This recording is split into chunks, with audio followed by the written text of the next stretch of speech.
Do do do do do do do do do Welcome to the do do Wokelandia do do podcast, do do do where we do do do expose the do injustice do of do do social do do justice. do We're your do hosts, the Back Home Brothers. I'm Caleb, and singing in the back do. is. I'm Joseph. And today we will start off by talking about the history of Wokelandia, the game, how this came about to be played. And I think in future episodes we might actually play music, but No, we will no, not. Our we bumper music will always be vocalized. always be you. Because tune into the next one where Caleb sings the bumper music. Teaser Which for will the next sound episode. way better than what you just heard now, because It Caleb has will. the melodious voice of an angel, especially when he sings the merry-go-round. What's that music I called? don't know. It's some circus music, and I feel like it's appropriate for For Wokelandia. Wokelandia Circuit. We need At some circus point, carnival music for a circus carnival world, Caleb. maybe we should have the actual music playing, but I guess We'll see. We'll see. This is a low budget production. So we sing our bumper music. but it's a money saver when we just sing the bumper music. It's true. Or the intro music in this case. We don't have bumpers because we don't come in and out. We just go until we're done. So we're going to talk about the origin of the game of Wokelandia and kind of the origin of Wokelandia in general. We'll try to make this quick and to the point. This is really the origin of the game Wokelandia. We can't do the origin of Wokelandia because that's really a history of Western civilization, which we don't have time for. No, because Western So, civilization's been around a long time, but yeah, but you really have to tell the story of Western civilization to tell the story of how you got here to Wokelandia. to know And what you're actually, supposed to to hate. that point, the person who's told that story the best is Carl Truman. The Rise and Triumph of the Modern Self. That's a shameless promotion for another product that we're not going to talk about today. But if you have not read that book, he goes through the history of Western thought. Freud, Descartes, Marx, all these guys who helped create Wokelandia. I would commend that to you. But today, we're going to talk about the game, Wokelandia. And I assume, if maybe you're finding the podcast before you found the game, which is terrific. If you did, that is, you go to wokelandia.com and you can find out what in the world we're talking about. But Caleb, Yeah. take it away. Do you remember how this first got started? We actually haven't talked about the specifics, but of course, it started with a text, our Yes. text conversation. It lasted for about 2 years, probably, on this topic with you and I and Dave. And the question was, who's winning? Because Wokelandia is all about intersectionality and all about group identity. And so a story came up just last week that totally reminded me of the original story of this, of how it got started. Like, we know that, Muslims, for example, in this story, it's Muslims. They are an oppressed minority. And so in Wokelandia, if you're an oppressed minority, you win because that's just your status. So in culture, you're oppressed. So whatever you want, you get, with some sort of limits. You're right by virtue of the group that you represent, not by virtue of the ideas that you express. That's Right. one of the tenets of wokeness and Wokelandia is we don't have to consider what you say. We have to consider who you are to determine whether you're right or not. And the group in this case was an oppressed minority. Even if the people aren't actually oppressed, it doesn't matter. The group is identified as an oppressed minority. Right. You do not have to be an individual Muslim that is actively being oppressed. You just have to be part of a group that has been identified as one of the oppressed, not one of the oppressors. So you've got, generally, if Muslims complain about something, they're going to be heard out in Wokeland. You say, well, they're an oppressed minority, so they should get what they want. But in this scenario, which started it all, the conversation a few years ago, I think it's actually the exact same scenario that came up in Dearborn, Michigan last week. Yes. Which reminded me of it, is a large group of Muslims went to a school board meeting and then complained about LGBT books in the school district. Now, of course, we know that the LGBT community is also identified as oppressed. Whether or not they're actually oppressed isn't even relevant. They are identified that way with their group. So, therefore, they are also right, irrespective of what they say. Exactly. So they're always right, and Muslims are always right. Now they disagree. Now, who's right? And that's what started the whole game. It was like, that is what started the whole game. Who wins? And so we were like, what are the rules? How do we decide here? We know against culture in general, the LGBTs are going to win. And against culture in general, the Muslim community is going to win. But what about when they disagree with each other or they run into issues where they are at odds, which of course is going to happen? Right. Who's going to win?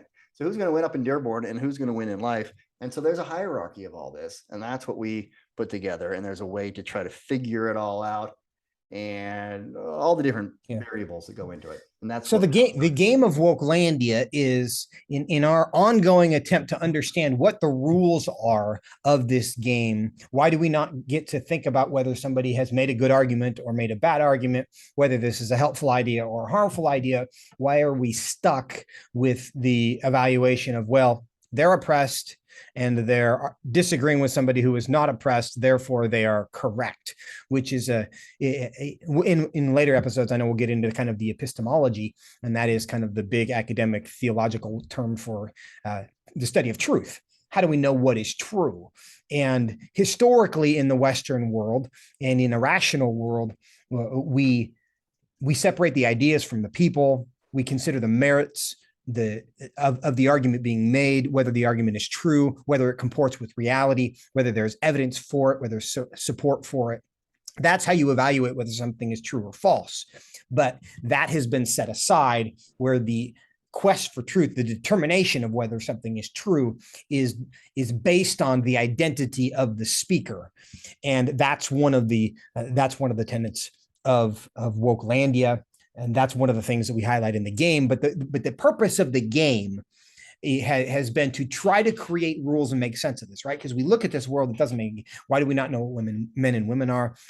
Why are you wrong because of the color of your skin? Why are you right because of your gender or the religion that you're part of? A lot of this is kind of encapsulated in the term intersectionality. And I think that's what we've discovered. That's part of what happens in the conflict at the school board room between the Muslims and the LGBT community, because those are both oppressed groups, but who is more oppressed? And the person who is more oppressed, relatively speaking, is the one who wins that particular debate in the world of wokeness. So really the game of Wokelandia is an attempt to put down on paper.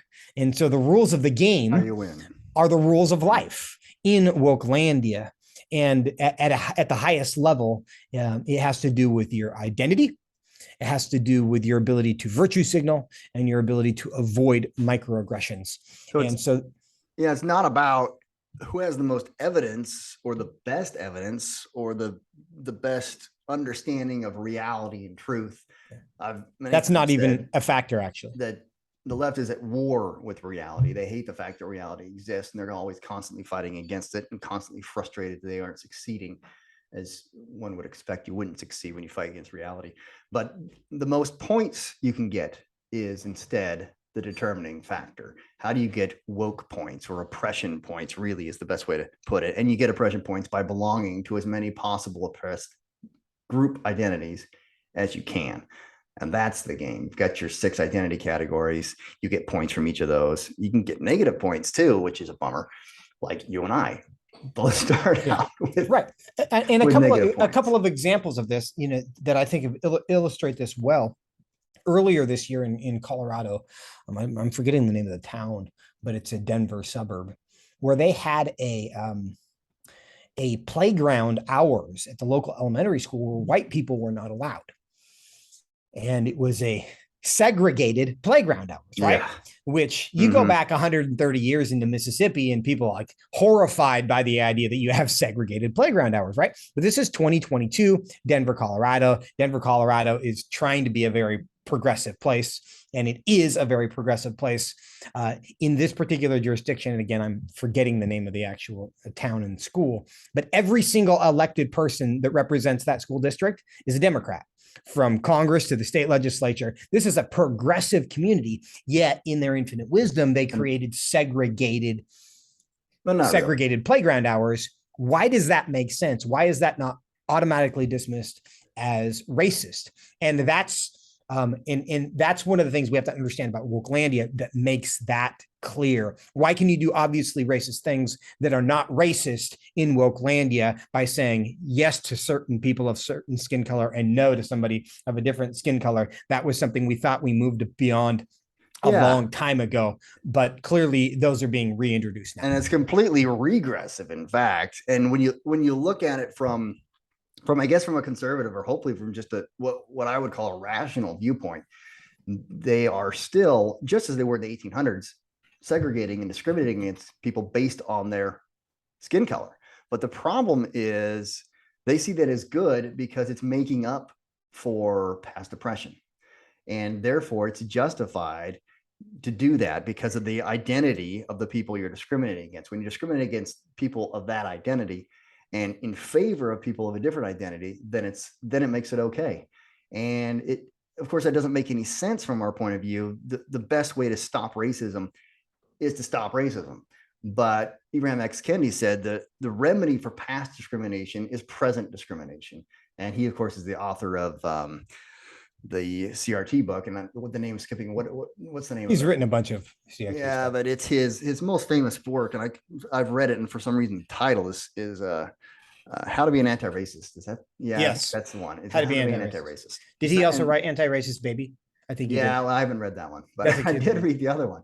But that is straight up in there. That's the best way to remedy this, being a racist, isn't to just stop being a racist, which in our opinion is the best way. It's just not do it anymore. It's be racist against a different group, and that'll offset the racism which was targeted against the other group. It's a completely different mindset, really the same mindset. The mindset hasn't changed at all. The only thing that's changed is the target of the oppression, of the racism, of the mistreatment.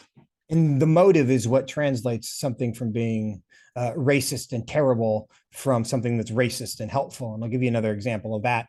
Is the Minnesota School Board they reached an agreement with the Minnesota Teachers Union that if teachers needed to be laid off in Minneapolis, I'm sorry, Minneapolis, not Minnesota, there's not one school district for the whole state. In the Minneapolis school district, the school board and the teachers union reached an agreement that if teachers were to be laid off in that school district, they would fire the white teachers first. Because typically teachers unions had negotiated this seniority hierarchy, right? And I mean, there's reasons why that's even problematic within the educational system, why you can't, if you have to fire somebody, why can you not fire the poor performer rather than one who was the most recently hired? So this is not necessarily a defense of the seniority framework, but that was the framework, and at least there was a logic there that didn't have to do with the color of your skin.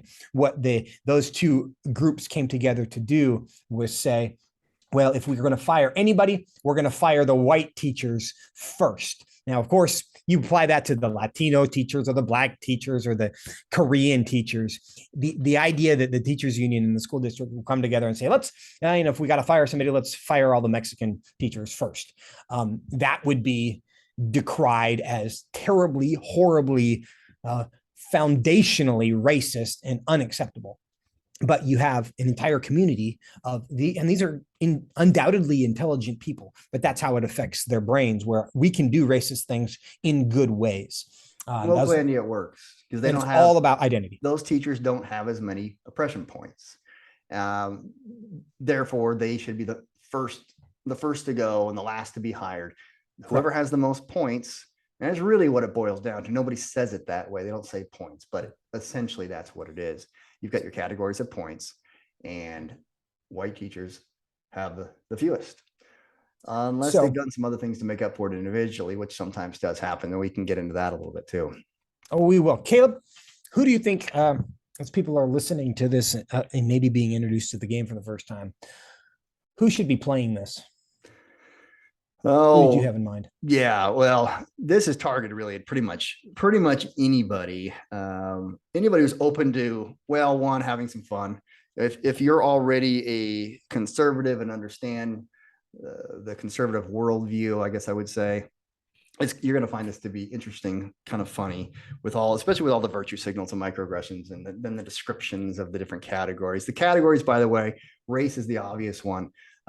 Gender, of course, and sexual orientation, those three, but really there's three more. There's religion, there's class, and there's politics. Those are your categories. So anybody that's an adult, or even, I don't know, I think kids get it. My kids think it's hilarious. would would get it as well, especially when they're seeing it a lot in their culture already. Yeah, I think that's one of the things we've done well in the game.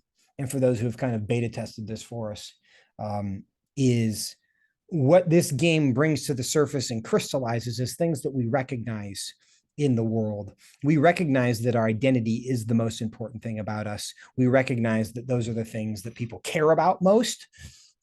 And and and we also recognize the value of virtue signals. We recognize the harm to social credit that results from doing things that are considered to be microaggressions and misgendering people and not apologizing at the right time and speaking at the wrong time if you're a white person in the wrong context. But yeah, people recognize these rules, and so I actually think it's helpful to teach the rules of this game to people who are younger, because in doing so, you'll begin to recognize the rules of the real game. And the way that this has been created, the purpose of this is not just to teach the rules of a card game, but by learning the rules of the card game, you learn the rules of real life. Game. Yeah, the actual. I mean, it really is satire, but it has a very serious point to be made. So as long as you can understand, as long as you can grasp this, the application and recognition in the real world. You're talking about older kids that might get it. Really, anybody that's starting to see some of the strange things going on in culture and doesn't really understand why it's happening, I think of any age, this game could be a fun way to see, oh, I see why they're doing that and how they're doing it with the class, the different categories of identity in Wokelandia, and as well as all the ways you virtue signal. And we see some of that in the commercial world or in the corporate world of businesses doing that. You see the NFL, football is gay. It's like they did that. You probably saw the ads for that, and it's just like, what are they talking about? All the Adidas commercials with all the men competing as women, right?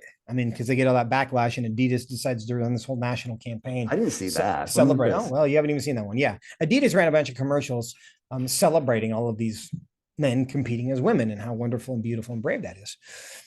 Yeah. And it's just, I didn't see that. That's crazy. And what's the Bros movie that just got released? It's just kind of apparently not many people want to watch it. No, I'm not surprised by that, but it's explicitly gay kind of and you're supposed to feel bad because I saw the director of it kind of shaming people for not watching it. It's kind of like men who don't want to date men who think they're women, right? You're supposed to want to date men who say that they're women as a way of proving you're not transphobic. And it wasn't just lots of a movie promoting homosexuality is good. There's lots of shows, movies that do that. This is specifically, from what I understand, a pretty raunchy gay movie. It's like people are really supposed to say, this is a cool, good thing, and I like this. Even if it's not really my thing, you're supposed to still affirm it to be in it. And it's like, no, it's hardly anybody was on board with that idea. It's like drag queens, right? And that's part of the game. One of the virtue signals that you can commit is take your kid to a drag show, right? Why is it supposed to be seen as virtuous and good and noble? Yeah, what's good about this? To take your child. Well, the good part is obviously the goodness that exists in all virtue signals is just signaling your moral acceptance and moral approval of things that you're supposed to be approving. It's the emperor's new clothes. Yeah, we only got like 3 or 4 minutes left on this. Yeah.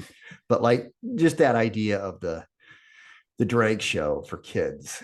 I see people defending it and saying this is okay. And in Wokelandia, the sexualization is a weird kind of a new part of it, where it's not just your orientation, but really directing it younger toward kids and saying sexuality is totally fluid. It isn't just gender fluid, but it's age fluid now too. And that's something that we didn't play out much in the game, really, because I think that's been the last 12 months, it feels like to me. It was just all of a sudden, this is a thing. Sexuality is age fluid. And you see that with the Drake shows for the kids. We're going to have to take that on is why is Wokelandia so sexualized? Yeah. And of course, the game is not. It is an all ages game, despite the fact I don't know how it said ages adult. On the cover of the box, it actually says all ages adult. it's an adult game. It's not an adult game in the sense that it's not a kid game. A bunch of 6-year-olds are not going to sit around and play this. Right. But it is not adult in the sense that it has adult themes. It's just going to be much more interesting to people who are older. But we will certainly have to explore that.